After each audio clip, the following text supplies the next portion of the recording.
Welcome back. स्वागत है आपका एक नए वीडियो में। और मैं रिंकू मिश्रा आप लोगों के साथ कुछ टिप एंड ट्रिक्स शेयर करने वाली हूं जो कि किचन से रिलेटेड है।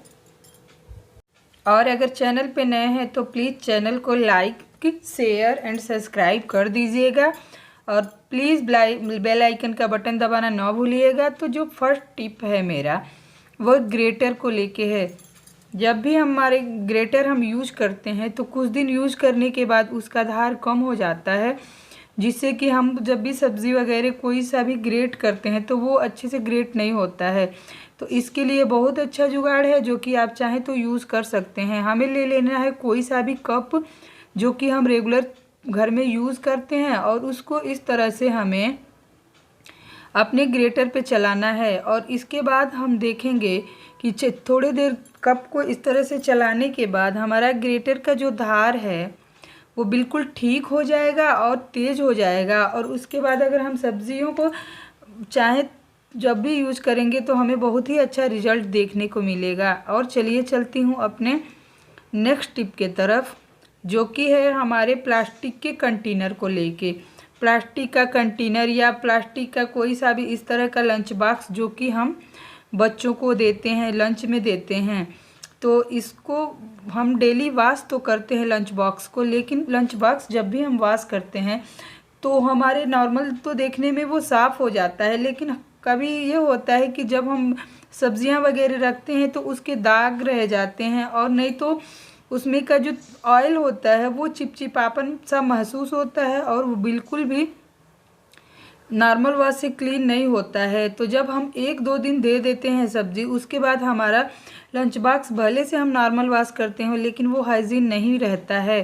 तो इसके लिए यहाँ बहुत ही अच्छा जुगाड़ है। हमें क्या करना है, हमें 1-2 दिन में इस तरह से हमें लंच बॉक्स को वॉश करना है, मतलब साफ़ करना है कि इसमें किसी तरह का चिपचिपापन ना रहे, इसमें किसी तरह का स्मेल ना रहे, और ये बिल्कुल हाइजीन रहे। तो हम लेंगे नींबू, और नींबू से जो हमारा ये लंच बॉक्स है या प्लास्टिक के कोई सा भी कंटेनर जो हम यूज़ करते हैं जिसमें हम खाने पीने की चीज़ें रख रहे हैं, तो उसको हमें नींबू से रब कर लेना है उस बर्तन को। और उसके बाद हमें साफ़ टिश्यू पेपर से इसको बहुत ही अच्छे तरीके से हमें पोंछना है। और अगर आपके पास टिश्यू पेपर नहीं है तो आप नॉर्मल पेपर से भी पोंछिए। और यकीन मानिए टिश्यू पेपर से या नॉर्मल पेपर से जब हम पोंछते हैं तो जितने भी तेल की मात्रा होती है वो बिल्कुल अच्छे से साफ़ हो जाती है, मतलब रिमूव हो जाती है। और हमारा लंच बॉक्स या कोई प्लास्टिक का जो कंटेनर होता है वो इस तरह से पोंछने से वो बिल्कुल साफ़ सुथरा हो जाता है। बिल्कुल भी हमारे लंच बॉक्स में तेल की मात्रा नहीं रह जाती है।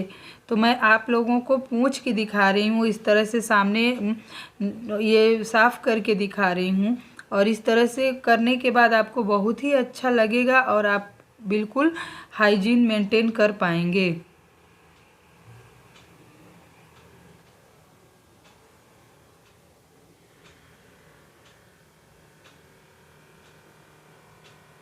और जब हम इसको साफ से पोंछ लेते हैं लंच बॉक्स या कंटेनर को, तो इसमें हमें क्या करना है, हमें डाल देना है गर्म पानी। और इसको गर्म पानी से अच्छे से फिर इसको धो लेना है। और गर्म पानी से धोने के बाद जो हम लोग लंच बॉक्स को हमें नॉर्मल जो भी हम डिटर्जेंट यूज़ करते हैं उससे रेगुलर वॉश करते हैं, जिस तरह से हम रेगुलर इसको साफ़ करते हैं उस तरह से साफ़ कर लेंगे। साफ़ करने के बाद हम नॉर्मल एक टिश्यू पेपर से या किचन टॉवल से जिससे भी हमें इसको पोंछना हो पोंछ देंगे। और इस तरह से हमारा जो भी लंच बॉक्स रहेगा इसमें बिल्कुल भी चिपचिपापन नहीं रहेगा, किसी तरह का बैड स्मेल नहीं आएगी, और ये बिल्कुल हाइजीन और फ्रेश रहेगा। और ये हमारे बच्चों के हेल्थ के लिए भी अच्छा रहेगा। और हम तो इस तरह से हर 1-2 दिन पे हमें हमारे लंच बॉक्स को बड़ी ही अच्छे से साफ़ कर लेना चाहिए। तो आई होप ये तरीका आपको फ़ायदेमंद लगा होगा, और इस तरह से आप चाहें तो अपने बच्चे के लंच बॉक्स को क्लीन कर सकते हैं 1-2 दिन में। और चलिए चलती हूँ अपने नेक्स्ट टिप के तरफ, जो कि हमारे लिए बहुत ही यूजफुल है। सर्दियों के दिन में क्या होता है कि हमारा स्किन जो होता है वो डेड हो जाता है और बहुत सारे डेड सेल्स हमारे हाथों में या हमारी स्किन पे आ जाते हैं, जिससे कि बिल्कुल ना तो छूने में अभी हमारा हाथ बिल्कुल रफ दिखाई देता है, हमारा हाथ चेहरा जो भी स्किन होता है वो बिल्कुल भी अच्छा नहीं लगता है और बिल्कुल भी वो रफ लगता है और अच्छा नहीं महसूस होता है। तो आप चाहें तो किचन के काम करते करते भी इस तरह से इस टिक को अप्लाई करके आप अपने स्किन को मेंटेन कर सकते हैं। तो हमें क्या करना है, हमें ले लेना है एक पका टमाटर और टमाटर को ले लेना है और उसके बाद हमें ले लेना है थोड़ी सी चीनी और चीनी में इस तरह से जिस तरह से मैं अभी करके आपको दिखा रही हूँ उस चीनी में हमें टमाटर को डिप करते जाना है और उसके बाद हमें अपने स्किन को फेस हो या आपका हाथ हो पैर हो मतलब जहाँ भी आपका स्किन लगता है कि रफ़ है आपको उसको मेंटेन करके रखना चाहिए। आप बड़े आराम से इस तरह से रब करते जाइए और ये नेचुरल स्क्रबर है, इससे कोई भी हमारे स्किन को नुकसान नहीं होने वाला है, कोई साइड इफ़ेक्ट नहीं होने वाला है और इससे हमारे स्किन को पोषक तत्व भी मिलते हैं, विटामिन्स भी हमारे स्किन को मिलती है। तो इस तरह से सर्दी के मौसम में हम काम करते करते भी अपने किचन को में अपने स्किन को मेंटेन करके रख सकते हैं। तो देखिए मैं रब करने के बाद हाथ को वॉश कर ली हूँ और उसके बाद दिखाती हूँ कि जितने भी डेड स्किन थे वो सारे हट गए हैं और बिल्कुल हमारा स्किन साफ़ और स्मूथ हो गया है। तो आप चाहें तो इस तरह से कर सकते हैं। और नेक्स्ट टिप जो है वो हमारा मिर्ची को लेके है। मिर्ची तो हम डेली खाने में यूज करते हैं, लेकिन कट करने के बाद जब हम चाकू से मिर्ची को काटते हैं तो वो हमारे हाथों को टच करता है और जो कि हमारे हाथों में भी जलन करता है और हमें अगर छोटे बच्चे हो तो और भी बड़ी प्रॉब्लम हो जाती है।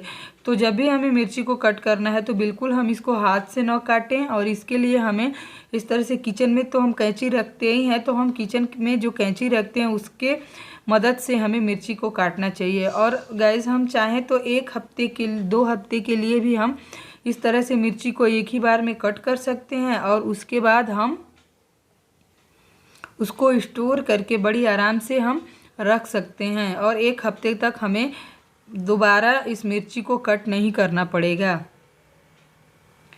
तो अभी देखिए मैं थोड़ी सी मिर्ची को कट कर लेती हूँ और इसके बाद मैं आप लोगों को दिखाती हूँ कि किस तरह से हम स्टोर करके रखेंगे तो हमारा मिर्ची बिल्कुल ख़राब भी नहीं होगा और 1-2 हफ्ते तक हम आराम से इसको यूज भी कर लेंगे।